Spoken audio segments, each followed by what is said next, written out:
Hello everyone. It's Amber Carlton with Berkshire Hathaway Home Services Premier Properties, actually at Berkshire Hathaway Home Services Premier Properties.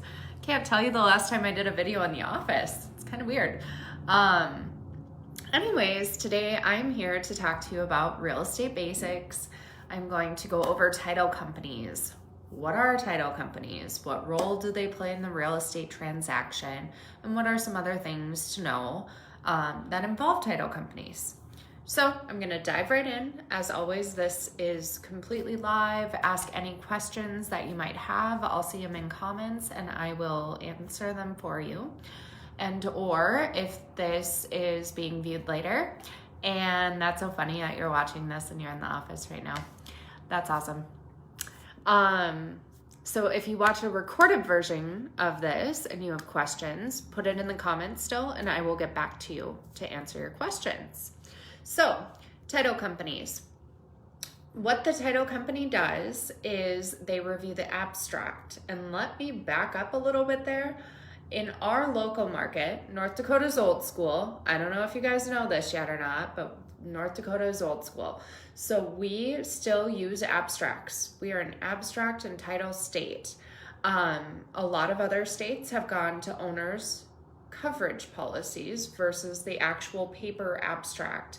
What an abstract is from the very first time it was ever sold. So let's say way back, Oregon Trail days, right? People are going out and they're buying land.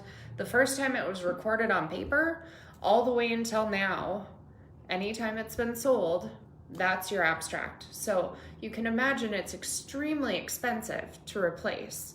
And at closing, they'll ask you if you want to store that abstract for free with them, which the answer is yes, 100% yes, because they take all the liability, or if you want to take it yourself. It's a minimum of $1,000 up to who knows to replace them, and it takes at least 6 weeks for them to come up with anything close to even be able to pass that on to a new owner.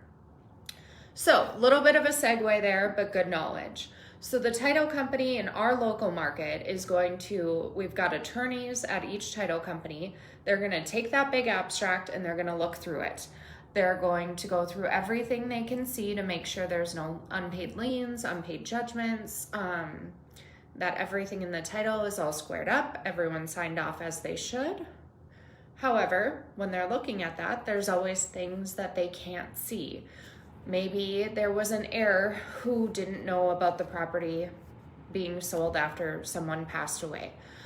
Maybe someone forged a signature.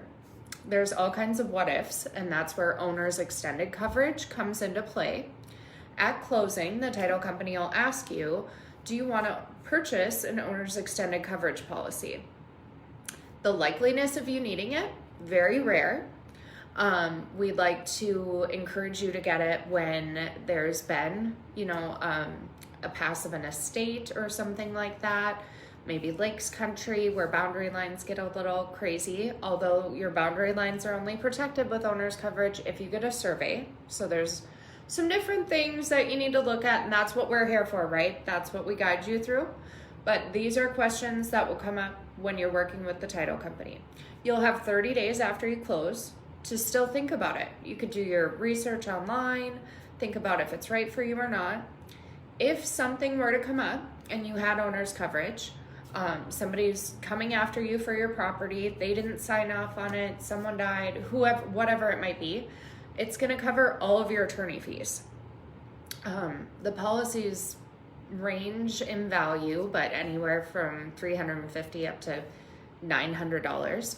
So if you did need it, you'd be super happy you had it, because that's roughly 1 to 2 calls with an attorney and you've already got it paid for. So you cannot get it once you've got somebody coming after you for your property. However, you could still get it as long as nobody's taking you to court for your property anytime after closing. It's just a little bit more expensive because then the attorney needs to review the abstract again and make sure everything looks good from what they can see. So this is what the title company is working on while we're working with you on getting you through home inspection, making sure appraisal's good, all of those different things. The title company has all of your paperwork this entire time, and they're looking at that abstract, doing all kinds of stuff on their back end to make sure everything's good. And you won't actually meet them until you go to closing. They're the ones who you sign off on all the paperwork with, and they're the ones who have been putting that paperwork together, making sure everything's good with the home. In Denver, we had a lot of title companies. And while I was in Denver for 5 years. I practiced real estate in Denver for 3. I saw an observant amount of title companies disappear within that 3 years, which is a little unsettling. So what I would say for when you're shopping title companies is go with someone who's tested and true, who's been around for a long time, and you know will be around for years to come. Just when you go to sell, they've already got everything there for you. They already know where everything is. Personally, in our local market, I like FM Title. I've used them quite a bit. There have been a few situations that came up that weren't any fault of their own, where my clients were at a disadvantage. Hey, Chels. Oh, good to see you. I hope you're well. I'm sad I won't be able to be with you on Thanksgiving. Anyways, so my clients were put at a disadvantage. It was not the title company's fault, but they just wanted to make it right, and they did. That speaks volumes to me to know that my clients are going to be cared for. So that is why I choose them. The title company is also great in our market. Both of those two have been around a really long time. There's other companies too. Just when you're thinking about that type of a situation, I would just make sure they've been around a while. That's my only recommendation there. Yeah, and not to say they're gonna go anywhere, but if they did, it's just a little harder to track stuff down. Or if you have questions, you don't have that automatic go-to person. So yeah, they should have an attorney. They are doing all of that stuff for you. Let's see here, what else can I tell you about title companies? That kind of wraps it up, I think. Yep, abstract state.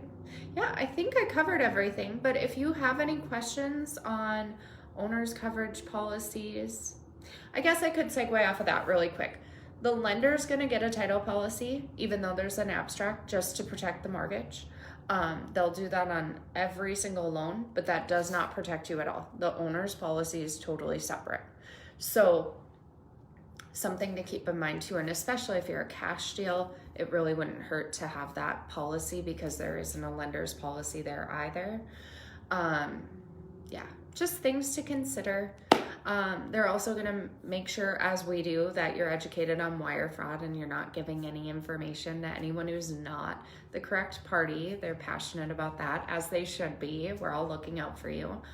But yeah, I think that does it. So that is your update on what title companies are and why you don't really actually see them until the very last minute. And then they ask you a question about something that you need a little more time to research. I think that does it. I hope you guys have a super Thanksgiving. If you have questions on anything, you just let me know. Okay, take care.